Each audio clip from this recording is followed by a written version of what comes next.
This is Monsters and Hamsters. That's right. Timely dispatches from the southern Vermont, New Hampshire borderlands for all you Vermonsters and New Hamsters at home or at heart. Turn the volume up. Sorry. Ooh. And we're here in our soundproof studios with the truck going by. Your volume is right there. Say when. That's good. All right. And stay tuned in the second hour. We're going to have, by the magic of phone and in a universe with a weird sense of humor and justice, Alicia Witt. But for this first hour, we have Allison Teague. Hi, how are you, Mark? I'm doing well, and I think most people probably know you best these days for the reporting that you're doing for the Commons. Mm-hmm. And there's so much more, but that's kind of the big thing right now. Yep. And you've been writing for them since the beginning? I got hired in 2009, which I think was about a year after Jeff took over as editor. Me and Olga started a month apart. They hired her. And actually, I'm not hired as per se. I'm a freelancer, which allows me to choose the articles that I want to write. Cool. Yeah, it's great. And Jeff is really supportive of almost everything that I come up with, including when it needs to take a little bit more time, like my most recent article. And oh, we're going to get into that. Yeah. You know, Jeff seems to be just about, along with you and Olga, one of the best things that happened to the Commons. I'm almost 65, and at this point, he's the best boss that I've ever had. I've had some pretty stinky bosses out there, but Jeff by far is... You know, his integrity is so high, and his writing and editing skills are, we use the phrase Commons style often in the newsroom, and we're very proud of that. And at the head of that, to establish that, has been Jeff, and being able to get into subjects deeper than other publications or news organizations do. And we're located in the right area, because if we tried to do this in another part of the state, it might not work. We'd have to go fully digital on it. But people in Windham County, in the southeast part of the state, really like to read their news. They like to have the piece of paper in front of them. So while we are moving to the, more user-friendly website, there's no plans to do away with the paper aspect of it. And that's Jeff, that's Jeff understanding his audience out there. Well, his journalistic integrity really comes through on the page, and everybody on staff. It's the most, as far as I'm concerned, the most trustworthy regular publication in the area. Yeah, and we're proud of that. What we want to do is we want to get beyond. We want to go deep. We want to ask the questions nobody else is asking, because we take the time to do it. And I mean that in terms of going out the legwork, as well as seeking out as many voices as we can to tell a good story and to investigate both sides of it. It means, of course, that we're not getting paid for our work, literally. You know what I mean? That's true for a lot of people working today in a lot of different areas, but with news, with journalism, because it's not a 9 to 5, you often end up, once you've turned in your invoice, it's like, between $4 and $10 an hour, depending on what day it is. Well, it's nice to have a yacht. Yeah, my friend's yacht. And the Commons is down in Brattleboro. The coverage up more north in the county here is kind of hit and miss. It comes and goes a little bit. But, as a business, that makes sense, because Brattleboro is where the base is, the advertiser base, the reader base. And to a certain extent, the Commons has to follow the money a little bit. But when the coverage for things that are really going on that really matter happens up here, it's invaluable. Yeah, and I'm tasked with having Rockingham as my beat. And that's what I was hired to do back in 2009. And since I'm a freelancer, I'm limited actually in what I can do. If I don't want to get paid at all, or if I want to get paid $2 an hour, then I can cover everything. Yeah. But I have to pick and choose what I cover. And I'm also coming out of a year of dealing with health problems where I haven't been able to do what I wanted to do up I didn't here. know about that. How are you feeling? Are you... Oh, I'm good. It was a shoulder surgery that merged into a frozen shoulder and, massive pain. And the surgery was in February, and the last month has been, I feel like I've got my chops back. So, so then I dived into the Liberty Mill story. Yeah. Well, that's, Bellows Falls is not, like the T-shirt says, not nearly as bad as you think. Right. But there are little tiffs and sometimes big tiffs that come up, and they need to be dissected and they need to be covered. It's not really a private prison, but it sort of is. And I don't like the idea of, inmates walking the streets, and they're not going to, but sort of they might. And there's a lot of pro and con. Yeah. As a journalist, I run up against this all the time. We're in a digital age where people like to have everything explained in 6 seconds or less. Yeah. Most people are between being involved in their lives or just being lazy. I see people all the time just going for the easy answer instead of taking the time to look into something. And that's human nature. That's we happen to live in a little microcosm here of the whole world, and sometimes social media gives a megaphone to voices that you might not otherwise hear without it. Those conversations might go on, but you wouldn't be witness to them. Yeah. And so in a way, that's good, because it was huge for me to be able to go through the comments on Facebook and see what people were thinking. What were some of the issues that people had? What was some of the misinformation that people were passing on?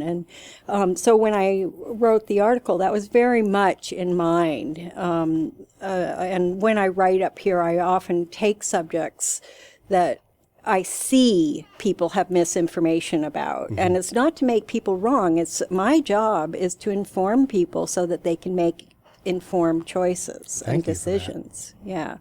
I take that very seriously, and I try not to have an opinion myself, personally to have an opinion, but sometimes that also helps because it pushes me in the other direction. Well, okay, so this is how you feel, Allison. Let's look at the other side. And I've had it happen more than once where my opinion has changed with my research, and that's what's possible when you do the research, is that you realize that you were misinformed about something, and actually something isn't quite as bad as, the knee-jerk reaction would have it. Or as good. Yeah, yeah.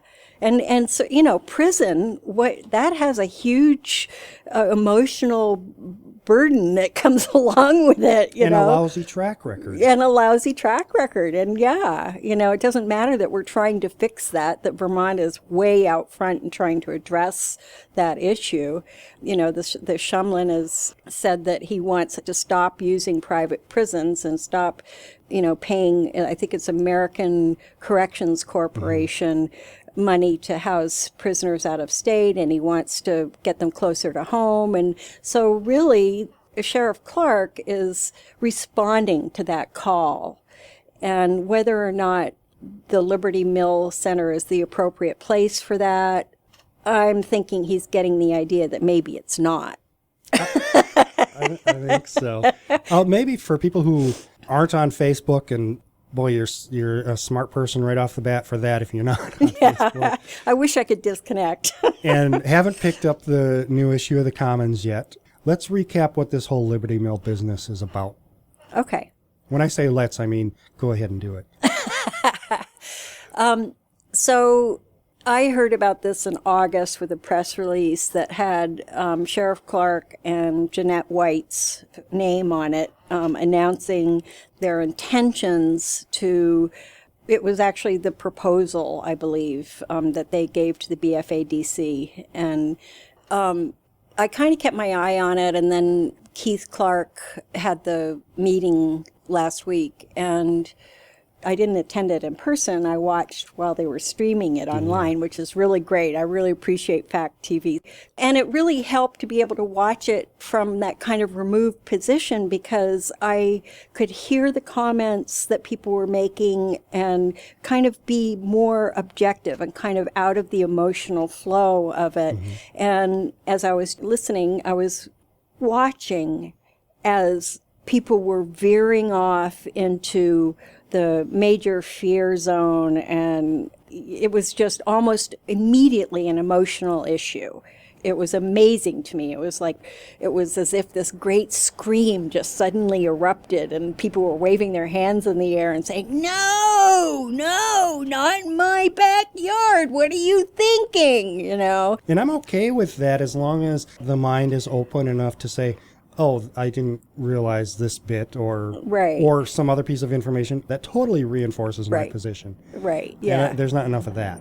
Right. Well, then so it morphed beyond that into this conversation on Facebook page and 2 different places that I've seen. There may be more, but immediately there was misinformation that was being entered into these conversations that people were responding to as if it was real. Yeah.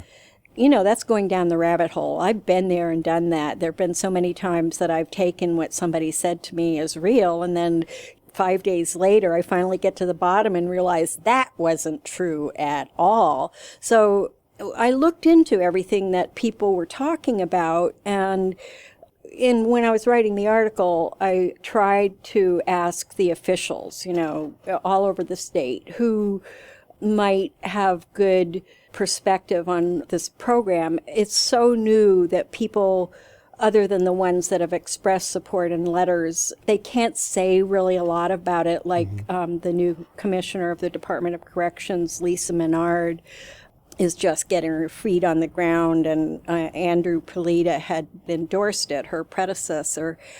But she told me, well, yeah, it addresses this gap of people that finish their sentences and, you know, they try to fit back in, but there's really the issues that got them in there in the first place are very likely unaddressed. So the rate of recidivism is going to stay high as it is. And so she said, it's not the only program in the state. We've been working on this for a while now to implement changes in how people are incarcerated and then what happens on their transition back out. And so she wouldn't come down as supportive because she hasn't talked to him directly, and they have a meeting supposedly soon. But she thought it was a great idea.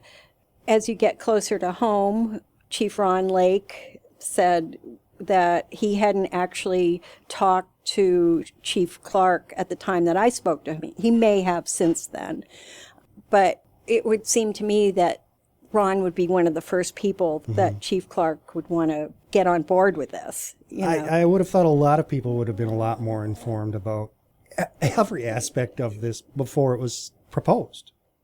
Well, what does a project start with? It starts with a proposal. So that's really what we're looking at here. So many of my questions couldn't be answered because all that is a proposal. The building hasn't been bought yet. You know, none of the actual anything is in place. Nothing's gone further than that. The funding hasn't been gotten. You know, it's being worked on, but nothing's in place. So a lot of these things, until you get the bricks and mortar together, you can't answer these questions. You know, it's like you can't put the cart before the horse, which is one of the issues with dealing with an emotional response at this stage of the game, because really there are certain questions that are not going to be answered right now. So there hasn't necessarily been a whole 2, 3, 4 years of creepy backdoor negotiations and stuff going on. I don't think creepy backdoor negotiations, no, but I think just from my perspective in talking with Chief Clark, I think this area has been of interest to him. It's kind of like me finding a story that I want to write. You know, I poke at it for a while until I figure out how it's going to come together. So I'm pretty sure Chief Clark has been interested in this for a while. When it came to his understanding that we can actually change the recidivism rate, that we can change people's lives and be effective within the prison system, within the justice system.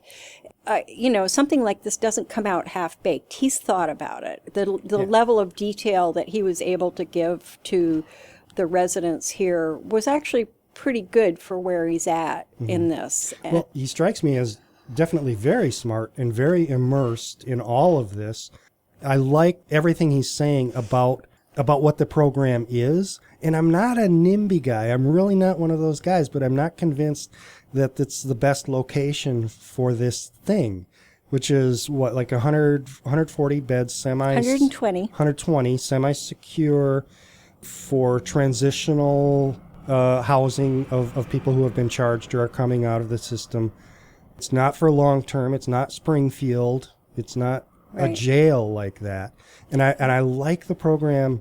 I don't know, maybe Santa's Land, which would be just as ironic and a lot funnier. Yeah, and in fact, the residents probably would have a better time there and be, they might feel a little more human if they went to Santa's Land too. Use that era. I could see that. He wants to think outside of the box. Well, that's a great way to think outside of the box. Let's go to Santa Land. And it's, it's not that far from I-91 corridor, which is, I think, his main reason for wanting to locate here. I don't think it's an unrealistic option at all. I do think that if you're going to have a facility like that, there's probably standards that have to be in place that Santaland might not, as it stands, it might not. Well, building from scratch isn't necessarily worse than rehabbing that building. Oh, yeah. Yeah. Yeah. And there's a shell there that may or may not be in structurally good shape. I guess they probably don't know that yet either. Are you talking about the Liberty Mill? Liberty Mill, yeah. I spoke to one person in town who's been through a few renovation projects, and he said he didn't think that the building was structurally sound, that the concrete has been exposed too long, and that... And I went in that building. Creepy, creepy, creepy. Have you been inside it? I have not. Oh my God. It was, I got the creeps when I went in there. It's just, it's clear people have been in there.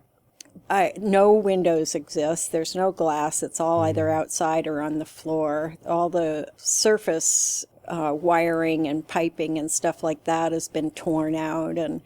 And it was wet inside. You walk into the second floor, which is like the ground floor if you go up a little further, and it was wet in there, so something is getting through.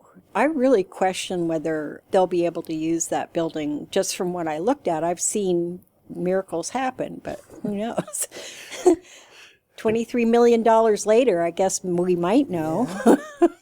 We're talking to Allison Teague here on Black Sheep Radio. She's a reporter with the Commons and much more. We're talking about the proposed Liberty Mill project at the moment.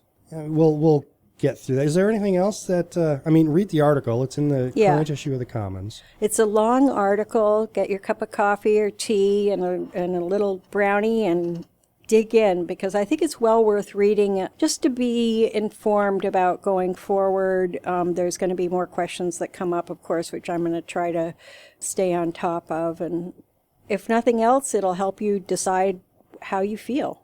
You know what? Let's take a little music break and regroup and come back. Somebody died the other day. John Trudell. Yeah. Just a couple of days ago. He was almost 70, almost made it to 70. Yep. I'm going to play a song by him, and we'll be back.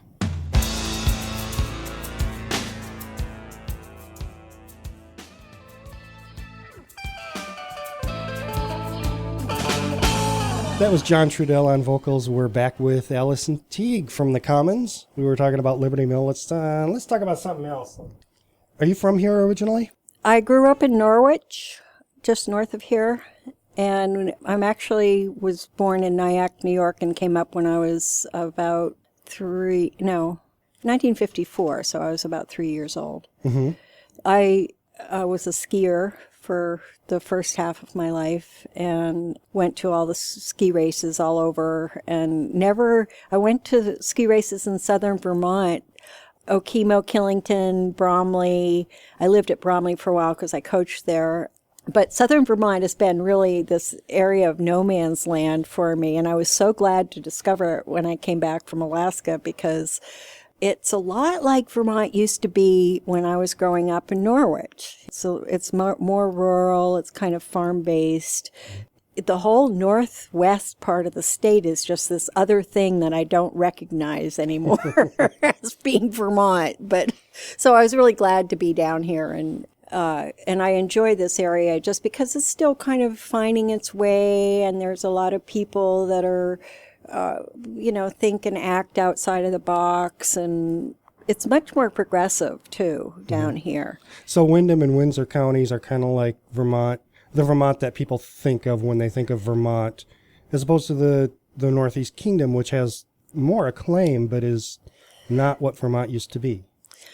Well, when I say what Vermont used to be, I am thinking about the farming culture. Okay. And then there's also this kind of neighborliness at the same time as, you're very independent and, don't tell me how to live my life, that kind of a thing. Yes.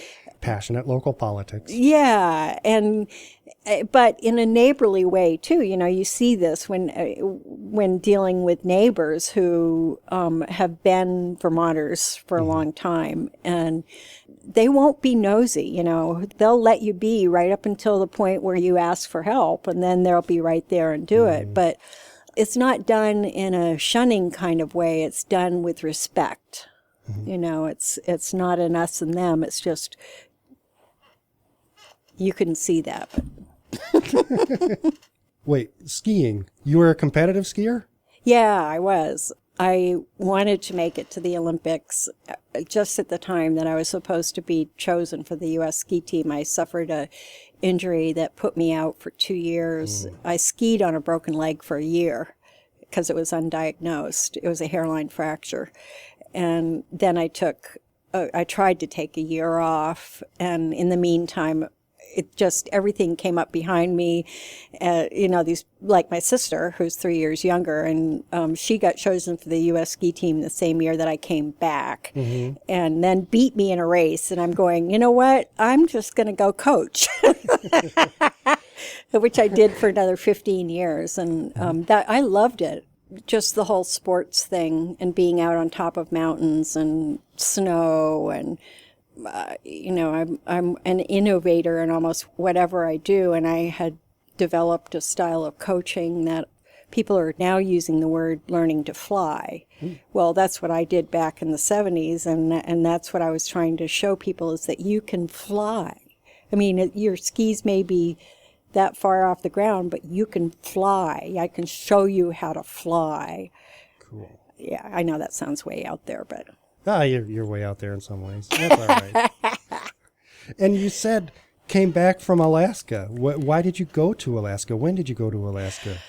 Oh, that's kind of a long story, but in 1978, my dad died, and I guess took that opportunity to go to the West Coast, which I had stayed in the East Coast. My dad had suffered polio and then a stroke. He had polio before I was born, and then had a stroke about 10 years before he died, and then had several strokes after that. He was a painter, abstract expressionist painter, and I was his right arm. Oldest child, learned to chop wood, learned to hold and hand the wrench to him because he had one arm, having lost one to polio, and just really helped him out, and we had a very close relationship. So when he died, I felt okay about leaving, and so I went to the West Coast. I'd always wanted to go. I'd been out there every summer for training camps at Mammoth Mountain. I'd gone out in the summer of love with a flower in my hair to San Francisco on my way to a training camp. And if you've been out on the West Coast, then there's a whole different kind of, especially back in those days, very different kind of culture than the very puritanical-based East Coast culture, which is, once you get to the West Coast, that's very clear. It's not so clear when you're here. But and I love that. I love the kind of openness. I love the geography out there. I landed in L.A. and hated L.A. There's a whole saga there that we won't go into, but I escaped L.A. Congratulations. part of the reason that I hated it was because it was just, it was either raining or dry. One of the two. It never was cold, and it didn't have any winter, it didn't have any fall or any of those things. So I moved up the coast to Oregon and got a job on Mount Hood. Still skiing. At Mount Hood Meadows, ran their racing department there. And then that next summer, ironically, I tore my ACL doing the perfect carved turn on timberline. And I couldn't ski anymore. And it wasn't good enough for them or bad enough for them to repair. So I really couldn't ski. And so right about that time, I started going up in the summers. I think it was the next summer when I went to Alaska for the first time to work. Went up in April and came back in like October and November. Slimed fish, that's what you do up there. Slimed, which means that you get these big halibut, and usually they're so big. Well, in those days, they were so big that one person couldn't handle them. So you'd get somebody else to put it up on the fillet bench, and that's what you do, fillet fish all day long. And believe me, there's something called slurry that collects while you're doing this, and it's the stinkiest, most god-awful stuff. That's slime. It's fish slime. And there's no running water up there except at the laundromat, which has showers. So people just stunk to high heaven because, if you're just going to do that all the day and then go back and do it the next day, why take a shower in between? I mean, it was just a culture. And it was in Homer, Alaska, which has this beautiful spit, is what they call, which is an arm of sand that the tides have created that goes 5 miles out into this pristine bay. On one side where the spit comes from is Homer, and it's rolling green hills, just like Vermont. And across this beautiful, pristine bay are 7 glaciers and snow-capped mountains. So it was just incredibly beautiful. And the first year I was there, I was a spit rat, which meant that I camped and lived out on the beach as I, and went to work. And of course, the work isn't 9 to 5 when you're sliming fish. It's when the fish come in. When the boats come in and they've got the fish, then you go down and work. It could be any time of the day or night, and you do it until it's done, and then you stop. That's different life than skiing. Oh, yeah. I've always been attracted to salt of the earth kind of lifestyles. In Oregon, at the time, I had a boyfriend who was a lumberjack. The forestry laws were just changing in Oregon at the time towards something that's more sustainable. Yeah. So I was kind of witness to that. But so there's this Oregon-Alaska connection. A lot of the people that do lumbering would go up and do fishing. So it was the same kind of people that worked with the earth and the land or the water. And they all happen to be very honest people, which is what I really like. I don't like dissembling. I don't like, snootiness. I don't like any of that stuff. And people that work with the land tend to be very honest people because they can't afford to be anything else. They don't learn anything. You can't lie to yourself about growing vegetables in bad soil. You can't lie to yourself that the fish are not out there and magically bring back fish. It just requires honesty. As well as with something like fishing, you're dealing with literally life and death situation. And that was the thing that impressed me the most was life and death are a second apart up there. And while I was there, I had more people die from various different accidents, from plane crashes to boats going down to falling overboard, to car accidents, to moose car accidents. And I don't know if it just had to be that you were in this environment where a mistake cost you your life. That's what it was. And therefore, life was very precious. Life is very precious up there, and people understand that. And so they live passionately. There's no time for BS. Up until the aughts or the 2000s, there was no television or anything in this place where I was, basically until they got satellite TV, and then of course that got beamed in there. But so the kids were outdoors doing stuff. They grow up learning to fish or hunt or whatever.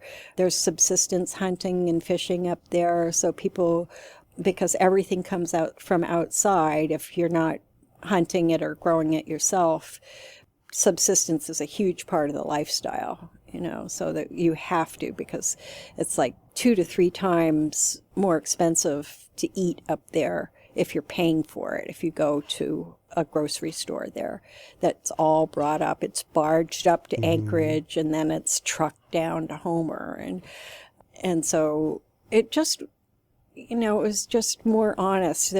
Everybody that lived outside of the town limits had outhouses, no running water. So you go into town and get your 5-gallon water jugs filled up and go take a shower at the laundromat while you're doing your laundry. And there wasn't this whole thing about you stink, so you better go take a shower. It was like, you stink, did you do really well out there? Meaning, did you bring home the fish?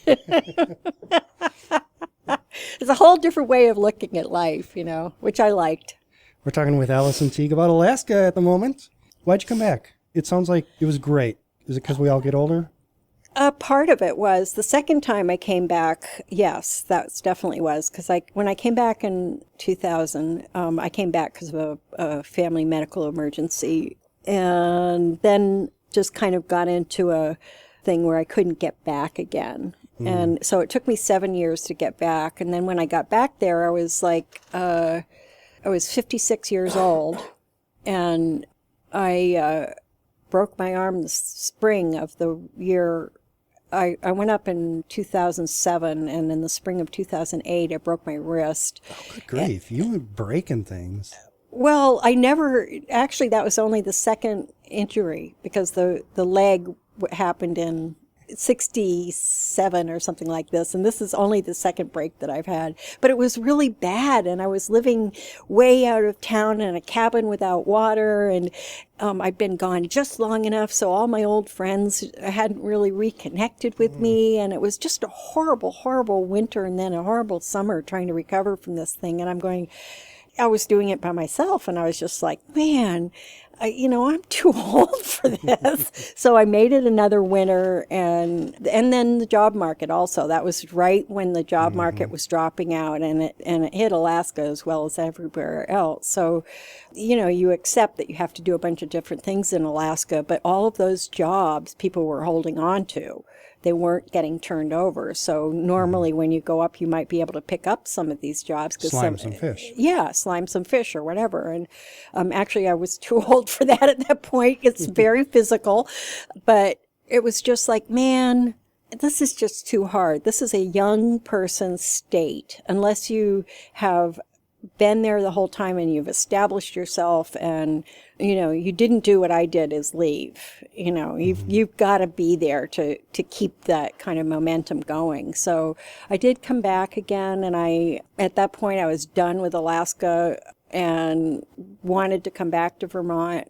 I missed the typical things, the peepers in the spring, and the summers where you can be outside all summer long without being eaten by gigantic mosquitoes and swimming.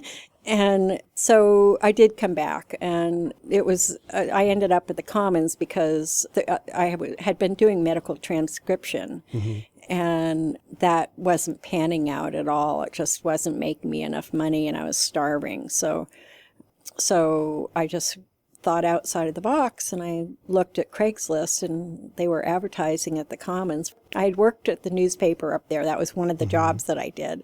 There were 2 newspapers while I was up there, and so I had a little bit of creds. It wasn't anything great. It was just that I'd done it. And Jeff hired me, and he said, enthusiasm, that goes a lot further than anything else. If you've got enthusiasm, we can teach you to be the rest of it. And so I'm still getting there, but I love that job. I'm really grateful for it. You've always been sort of a writer. I mean, not necessarily professionally. Yeah. I should explain that my mom was a poet, and I have always written. I kept journals. I think the first published piece that I did was I was in my teens sometime. I forget what it was. It was a piece about beaver ponds and taking out beaver ponds. It was an op-ed piece. And I did a few of those when I was in Alaska, because the year that I moved up was the year of the oil spill. So I did quite a few op-ed pieces up there and on that. But I've always written, yes.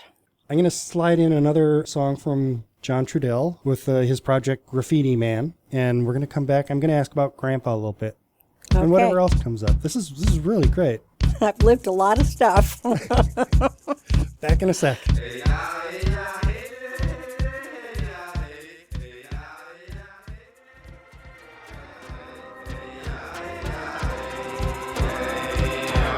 The Graffiti Man with John Trudell on vocals. He passed away, sadly, the other day.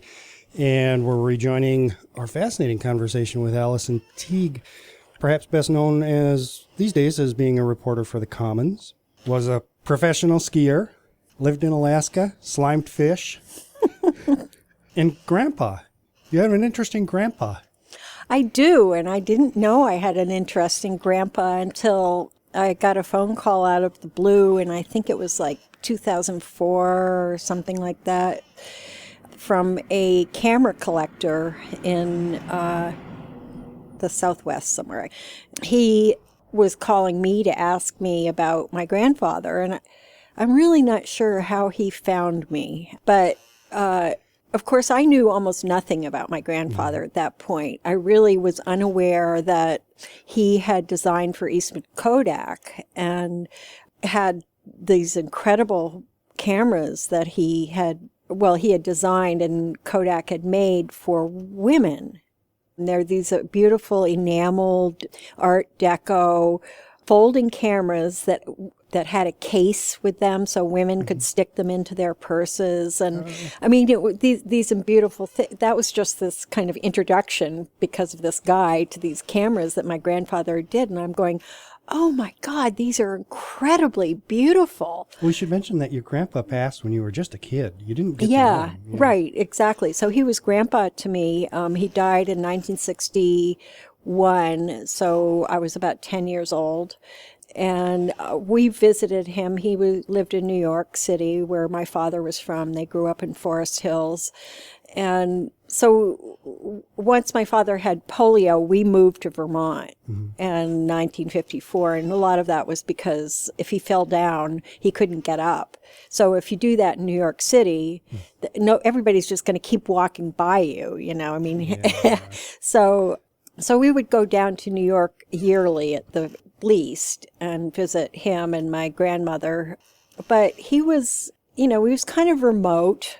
He was very nice. He was very knowledgeable. I don't think he had a lot of time for kids, which kind of makes sense. You know, he's the head of this precedent-setting company because he was the first industrial designer, along with Bel Geddes and Loewy and a couple of other people, and he was the first person to put that on his door, and I think he did that in 1929, industrial designer, and was the first president of the Industrial Designers Association. He was actually an artist to begin with. He came to New York from the Midwest, Indiana, and went to the Art Students League, where he met my grandmother and became an illustrator. Then started working for advertising on Madison Avenue, and Walter Dorwin Teague was his name. And his sense of aesthetics came from this early aspect of him being an artist, and you can see it in the drawings that he did. That's not what he's known for, though, which to me is his greatest achievement, is these incredible illustrations that I actually saw when I was growing up and informed me about my own aesthetics, but I didn't know that he did. Right. And I mean, it's just, to this day, I'll look at something like, I don't know if anybody's ever heard of the Bookhouse books, but it was a series of children's books put out in the early 1900s, and they're full of these amazing illustrations. So he was actually part of a bunch of other illustrators at the time they were very similar in their aesthetic. It was kind of Art Nouveau. There was a lot of like simply black and white silhouette illustrations, that kind of a thing. And just very fanciful and fun and magical. And then it wasn't enough for him. He was too smart. He got bored with doing that. And in 1926, after a trip to Europe, where he probably visited the Bauhaus and went to Paris, there was a Paris exhibition going on at the time for design and all kinds of different things. And so he came back. There's a documentary that was finished last year and released on him called Walter Dorwin Teague, Design and Beauty. Oh. And they go into that trip. And Jason Morris, the director and producer of that documentary, posited that it was that trip that made the difference for him and pushed him into this other arena. So it took him a few years, but one of his first contracts was with Eastman Kodak, and one of his signatures is that he also believed, there were two things three. He believed that beauty should be incorporated into anything that we design, and that it should be accessible to the masses, that it shouldn't be just accessible to the elite. And he also believed that understanding the manufacturing process to get these products to the market had to be considered. You couldn't just design something and kind of then throw it at the manufacturer. You had to understand the materials aspect. You had to understand the machines that were making these things. So all of this stuff was something that he self-taught himself. I miss all of that in our modern manufactured world. Absolutely. And I mean, never more so than after I finished this exhibit that I put together on him in 2012 at the Madsonian Museum of Industrial Design in Waitsfield. I think that's the name of it. It's the Madsonian. And Design This Day is a book that he wrote in 1939. It came out in 1940, right at the end of the New York World's Fair. Mm-hmm. And he talks about beauty and design and manufacturing and all of this stuff. It blows me away. It astounds me that the people that came from his genes have accomplished so much in the world of beauty. My uncle, who was part of the design firm, which is my father's brother, his son is an architect, a world-famous architect, Harry Teague, and his buildings are beautiful. My father's paintings are just these luminous, brilliant paintings that remind you of Helen Frankenthaler, Lewis Morris, Clifford Still, and just these people that did color field. But my father was abstract expressionist, so there's a lot of drippy stuff that goes on in his paintings. So I started to see that, and then I'm realizing, my own sense of beauty and aesthetics has come from that. And then I go, look at the world around me, and I just miss that. I see that we've slipped into this homogenous mediocrity, and I can't stand it. It's robbing us of a sense of pleasure that beauty provides for us. And I don't exactly know why beauty does that, or what quality it is that makes something beautiful, or why we respond that way. I just know that without it, it's a very dull world. And that, I'm just looking around this room and looking at this old radio in the corner over there, and then this little radio on top of it. And there's no question that this old radio on the ground here below this other boom box, wins out in the beauty department. And so I think, somewhere along the way, we lost our way there. And my grandfather believed that beauty was integral to life. He believed, too, that we were robbing ourselves if we didn't make it a priority when we made things. That was a lot of weight. That was a lot of great thought about the nature of life and the beauty that we should have in it. Yeah, and I think he only could have understood that coming from a background as an artist, because most designers are engineers first and then they design. And what he brought to it was completely unique in that he was an artist first. And so he brought that artistic perspective to design. And it's clear. I mean, you look at his work. He did the Spartan radios, the Bluebird and the Sled, and if you just look those up online, they're just stunning radios. It just unbelievably worked for Steuben and designed for them. And then if you just look up Walter Darwin Teague plus Eastman Kodak, you'll see some of his camera designs, and they're just stunning. Nothing like them has ever been done since. It's amazing. I'd love to see this stuff come back. I mean, everything from our homes to our detention centers to we are coming to the end of a really interesting hour. Boy, thank you so much. Well, Mark, thank you for allowing me to share all of this. It's I'm less important, in fact, than what I can help other people to understand in terms of a lot of this stuff, which is why I pursue it, because I do have a little bit of a mission to put aesthetics back into our lives, but I'm working on that. And then truth and honesty, All of those things are bound together, or should be. Yeah, absolutely. Thank you, Mark. Well, thank you. And that was Allison Teague. For anybody who tuned in late and missed part of that, it'll be available at your convenience on our website, wool.fm, for the next week. Just go to the audio archive part of the website and you can find the hour and click it and hear it. It'll also be available. I'll put it up on YouTube. It'll be available on Mixcloud as an archive. Go to monstersandhamsters.com. Thursday or so to find links to those things. Stay tuned for the next hour. We're going to have Alicia Witt for who knows how, but it's going to be awesome. That'll be amazing. See you later, Mark. Thanks.